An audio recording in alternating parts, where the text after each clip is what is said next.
Run, river, run, run through the hills. Run, river, run to the sea. Run, river, run to your place beneath the sun. Run, river, run over me. Hi, this is Jan Lewis. Welcome to be my guest. Today we have Karen Szklany. I said it correct, Szklany. And she is a certified Labyrinth walk facilitator. And it's called Walk, Love, and Sparkle. She's based in Berlin, Mass. Welcome, Karen. Thank you. You made it here. I don't know how you did it that fast, but you did a great job doing it because it can get a little confusing coming in until you hitch on to 140, then you're okay. Mm-hmm. So, Walk, Love, Sparkle. Tell us when this came to your mind to do it and what it is.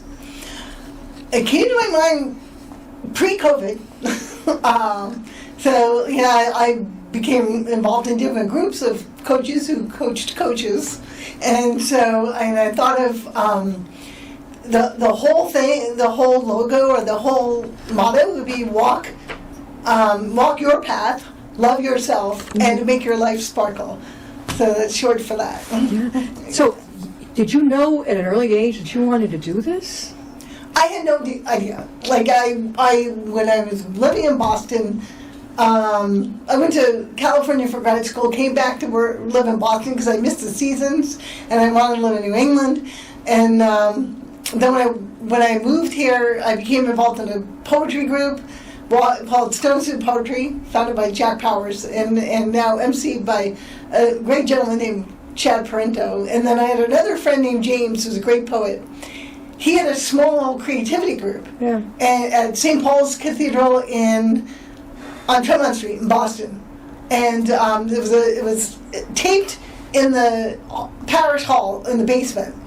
And it was like, I guess it was like Egyptian Botticelli, sort of like Renaissance, a different pattern. And so it was my first introduction to labyrinths as like creativity as a force behind, or support for creativity. Yeah, and also group connection. And then the rocks. How did that be? That was separate, and then you brought them together?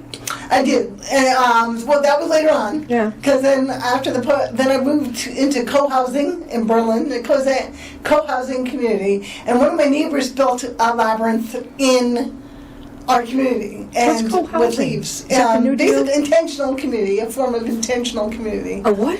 Intentional. That is really cool. Is it a certain age group? No, varied.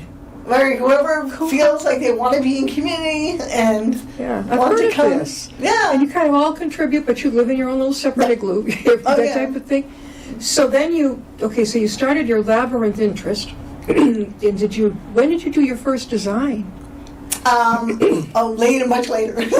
So I moved in 2009 in co-housing.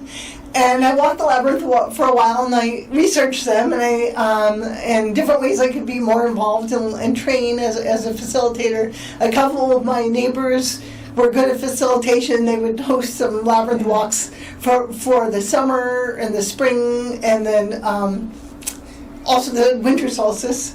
And we'd have it inside and live music, and it was really beautiful. And then I heard of Veriditas, Veriditas. Veritas. That's Latin? Veritas? Yeah, probably. Truth, I think. Yeah. Veriditas, I think, means like greening. Veritas. V-E-R-D is green, verd, and then Veriditas. Oh, verdi, like verdi is. That's French. Verdi. Green? Yeah, close. Green, yeah. But it's kind of like the crossover of Latin root. Yeah. And so the Lauren Artress, who founded the organization and wanted to renew the labyrinths as a spiritual practice and and introduce it to way more people. And so I trained in 2016, and then there's a process of leading groups and reflecting and whatnot, and then I became certified. But tell people who don't know, what is a labyrinth? Labyrinth is a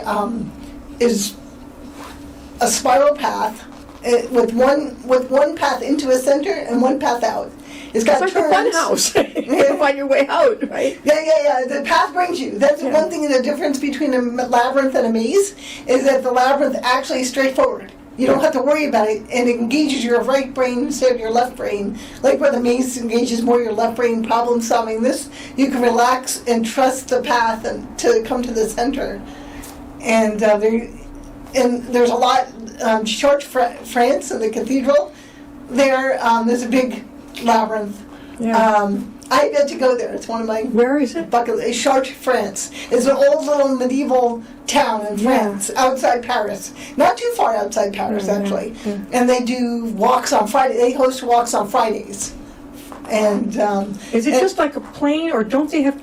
We're going to talk about her beautiful rocks design in a minute. oh yeah, the trail. I'll get to that. But Yeah, what do we'll they talk have about it. along the labyrinth? So people get to stop and look at something along the way? There sometimes are chimes, sometimes there's little figures, like there's a little frog, and there's like a little crystal. So my neighbor put like different little features around. There's chimes. Yeah. There's a few chimes, which is really pretty when the breeze blows. And it's kind of like, it's one thing I love about that is it's outside, Mm-hmm. it's among a grove of trees, and it makes it easier to stay in the present because of all the nature around. And, You're a certified facilitator, Yeah. so people can hook up with you and you will take them on the tours, or what do you call it, of the labyrinth? I would come and talk about the labyrinth and give them a chance to walk as a meditation. Yeah. And Do you I'll- talk during it, or is it silent? Usually I'll do all the talking on either end, but keep quiet during the walk, so let people kind of like dive down into their own process. I would let out a few friends I know. I don't think they could keep quiet that long. Oh, I have to put a muzzle on them. The funny thing is that it's more like the inner chatter that's the problem more than anything Yeah, else. yeah. Because, like, I know me, sometimes I have to start like 2 or 3 times over again. Because I get to a certain point, I'm like, wait a minute, I'm not really here. Yeah. You know, and I go back, I need to like just let go. And that's part of the process. There's 3 stages to the labyrinth walk. Release, where you kind of release the world and all the worldly concerns. They'll be there when you get out, like leave it alone, you know, kind of thing. And then when you get to the center, it's called receive. So you receive whatever inspiration. You kind of like, you know, and if you need help centering, your breath is the best thing to do. You know, just one slowly, and keep walking down physically, slowing down helps your mind to slow down. And It doesn't work for a lot of people. Enough people. What about the a lot of people that people love it, and they've been training. I have a whole, because of the pandemic, Veritas started hosting finger labyrinth walks. Okay. Where people would take a finger labyrinth and Finger labyrinth. like a handheld path. I made this one. That was a collage. Right? So I brought all the materials, a lot of so materials from the, Labyrinth. yeah, so people can walk a handheld path if they can't get to a physical path like someone else. Yes. And you've done it with, are those natural materials with sparkles? They are, It looks like a they're phone. from the labyrinth itself that I walk every day. Where I And then live. there's another one. This one's the first one I ever made. This is a 3-circuit classical design. It's the simplest design there is, or one of the simplest. It's after the Greek classical. There's other That was ones the first one you did. It's the first one I ever made. The first How long ago handheld. was that? Probably at least 2016, 2017. So you've been doing this how long? Probably got like 17, even 6, 7 years. We are talking with Karen Szklany, and she is a certified Labyrinth walk facilitator. And the name of her facilitating is Walk, Love, and Sparkle. How can they get a hold of you, Karen? You can get a hold of me 2 different ways. I have an opportunity to sign up for walks through my Etsy shop, Walk, Love, Sparkle at Etsy.com. And then also I have a Patreon page where I write a lot of reflections about how to use the labyrinth, and that's patreon.com/Walk, Love, Sparkle. So where do you have, are they called workshops, or what do we call them? Well, if I got a group together, I like to call them fellowships. Yeah. I'm a big Lord of the Rings fan. I'm a big Tolkien fan. Yeah. And I just love the idea of like going on a journey together. And so I would call it, get together as a fellowship to support each other. Show us the rocks. the process. Show us those rocks. Okay. You call them stones, meditation stones. What do you call? You designed them, I bet. These Okay. I put at the Labyrinth, on the big rock I painted with the word receive, and they're for people to take with them as much as they, if they want to, for whatever they want to focus on more in their life and bring more in, and like sort of as a reminder, this is what I want more of. You designed all of them, correct? These, I designed. What is that? And they usually live at the Labyrinth. This is Purpose. I don't think you can. Is it too small? I'll take you grow in. Pick one of your bigger ones with it's really colorful. I think that could be Did I bring more? I think I brought more. Oh my gosh! People are really into doing rocks now. Have you noticed this? She had a bunch of them in there. Don't get her bad side. So this is like, I thought this is heart shaped, so I put a little spiral That's on a it. labyrinth, though. I see Yeah, it. a little spiral. Yeah. They're meant to be spiral, like kind of spiral Hold in. on, because like you see. All right, but those you haven't done yet. Those are just along the trail. Those other ones there. This one on the trail. These two I made. That one. Okay. What? In a mandala. I mean, they're like mandalas on Hold it rocks. so they can see it. It's like a meditation in and of itself, like drawing, like painting the mandala on the rock. This one I don't really put at the Labyrinth because I don't want to get weathered. That's an interesting mandala. Usually, to me, I see mandalas are so complicated. Yeah. Yeah. There's all kinds of mandalas. What's the white one? Karen, what's that one? This one? The white one. This white one? This is like hearts. Oh, and what's this purple item right here beside you? This one? Yeah. This is a magnet. A what? I make magnets for the same purpose as the rocks, really. Fridge magnets, so you can put in your fridge and remind you to give yourself more of, more good things. This is rest? This one says rest. That's a Because reset. I have to give myself more rest than I sometimes give myself, I would think it's a reset. Reset and rest. Well, yeah, to an extent, yes. You got a Many whole times. bunch of these. And so you put them along the trail? I put them on the receive rock. The rock that I painted the word receive on is huge, humongous. Can people, just as they walk along, do they take them? You can take them, yeah. That's why I put them on the receive rock. Like, here, receive a rock Oh, to remind you this is beauty. What is but that? It's kind of faded. Yeah, can't see it. This one says magic. Can't see it, dear. It's too little. Yeah, this one says magic. This one says freedom. Okay. And this one says love. Oops, love. Do you glaze them? I don't really. Acrylics are good. They pretty sturdy, and I just repeat it only because I'm not sure about the chemicals and the critters. So I kind of like, I'm not sure whether it's safe to glaze it or not for them. Karen also shared with me that you are a coach. Tell us about that. So I would, So I walk with people on the Labyrinth path and work and support what they want to do with their lives. Clients, whether they want to create more happiness. Usually we'll walk in together quietly, and there's a bench at the center, and sit on the bench and talk a little bit, of how the walk is with them so far, and what how they're feeling. They're feeling a little bit lighter and hopeful, and also talk about how they might want to process their walk. After a walk, it's good to kind of write down, do some journaling, write down. Oh, I love journaling. Some of the feelings that have come up, some of the ideas that have come up. Mm-hmm. And, it's funny, people think, sometimes, bursts of inspiration seem loud, like it's definitive. Sometimes there's little nickels, and you have to kind of just trust them. Is it at your home, Karen? It's at my home, yeah. So your labyrinth is at your home? This labyrinth is near my home, yeah. And you're in Berlin? I'm in Berlin. Okay, again, how can they reach you? Through you can reach me at through the Worldwide Labyrinth Locator. Yeah, what's the best way they can reach you and maybe sign up? And sign up, and people have reached out to me that way. Also, I would give directions, and I offer labyrinth walks through Etsy as one of the choices on my Etsy shop. But what's a good email or website to reach you at? So you can. Also, it's walklovesparkle.weebly.com. Weebly, yeah. Walklovesparkle. Weebly. Weebly.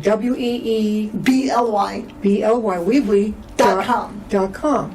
And that gives you actually everything, my approach Yeah. and Do you have a book reflections and all No that. book yet? No book yet? You're going to have a book? Eventually, I have 3 sub-books. It's funny, I took a class with our UU minister, and she gave a class for preaching for parishioners, people, congregants who would preach during the summer, during her time off, and we would preach for each other. So I took that class and gave 3 sermons, and I have a little series on my Amazon authors page with that, like working labyrinths into whatever thing you want to do. How like many people come to your group, your transition. fellowship, for labyrinth walking? How many can you have per walk? Usually I could have as many, like 10. That's pretty good. Yeah. Children or just basically adults? Mixed sometimes adults, I would imagine this would also appeal to people who are facing medical challenges. Yeah. Yeah. Except that, not so accessible for wheelchairs in this particular As long as they can, Yeah. or with a walker maybe? The walker, yeah, they can do the walker. Okay, crutches, which I'm terrible at. Oh my God, I'm terrible at crutches. Just go slow, which aids in the meditation part too, So you started the actual Labyrinth Fellowship. When was it? What year was it? You started? A couple years ago. Okay, a couple of years ago. Yeah. And the coaching? A little bit more recently, since COVID. Yeah. So coaching, do you do it in person, on Zoom, on the phone? How do you do that? Whatever works for the person. If they're far away, Zoom. And if they're close enough to come to the Labyrinth, then they're definitely welcome to physically come. If the person needed to do Zoom, if they didn't have a Labyrinth near them, I would also do a workshop with them or do a session with them where they can make their own handheld Labyrinth. I would either send them like one I drew that they could paint, they can print out, put on a base, or they can from that maybe even create one of their own. I could see you going to one of the local town beaches and having a presentation where people actually do their own in the sand, perhaps. That type of thing. Do you go to many senior centers? Because that would be fun over there.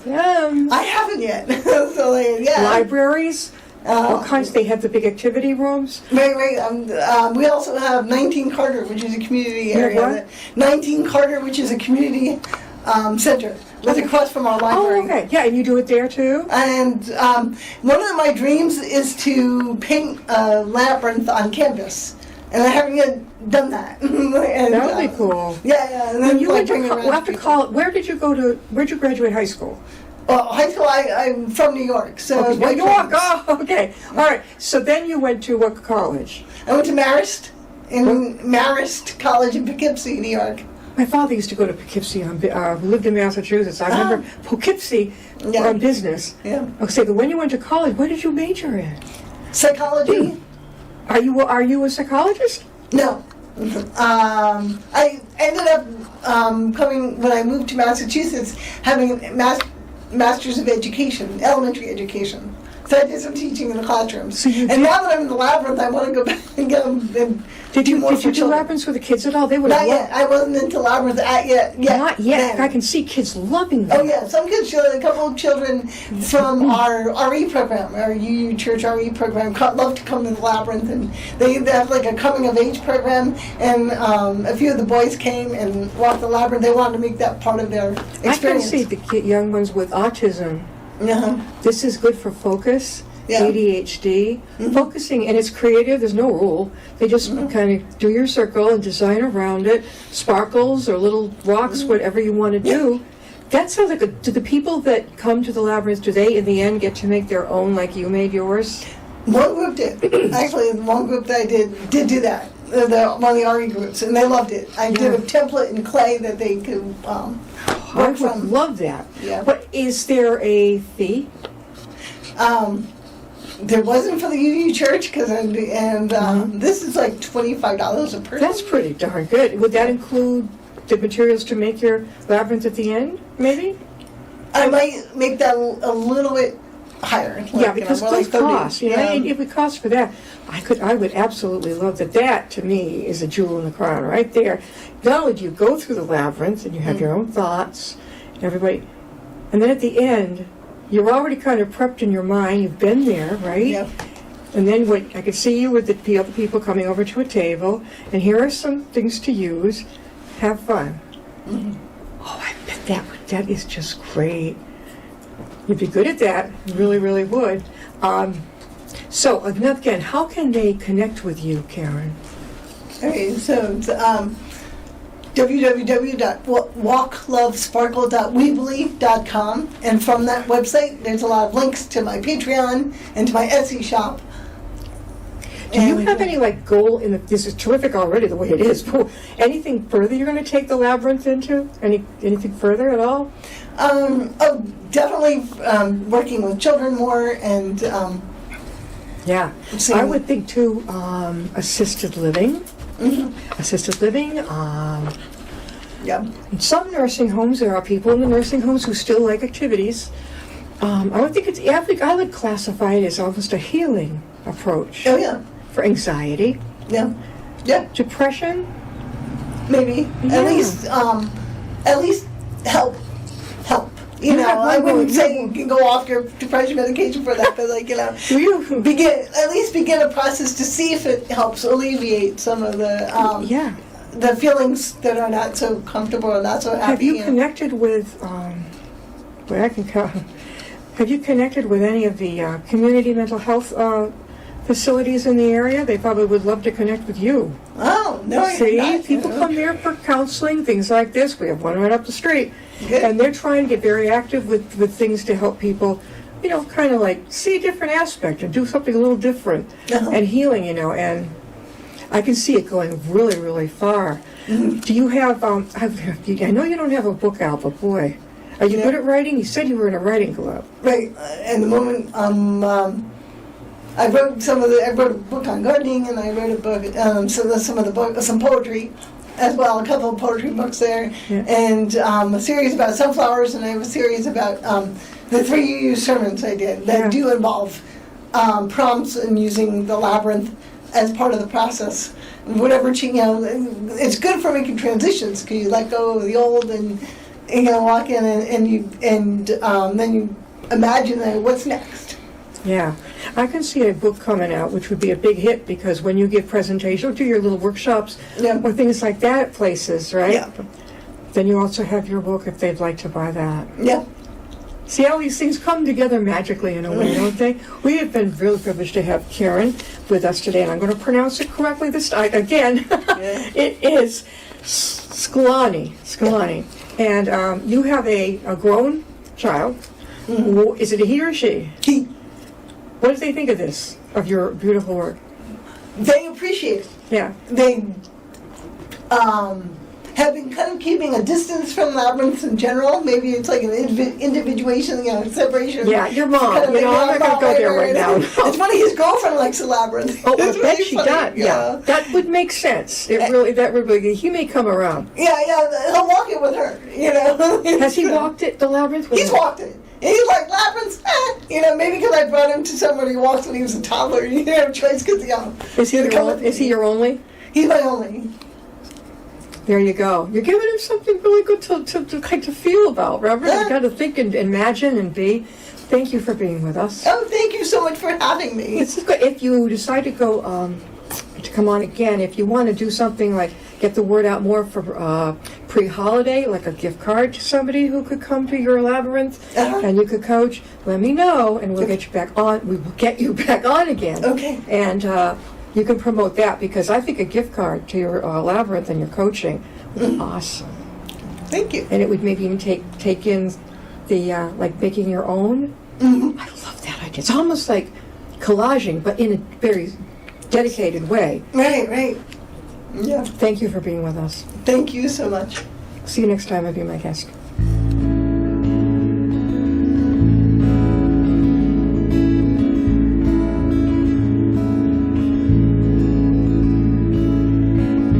Riding on a shooting star, heading out toward a dream. Tomorrow's even closer than it seems.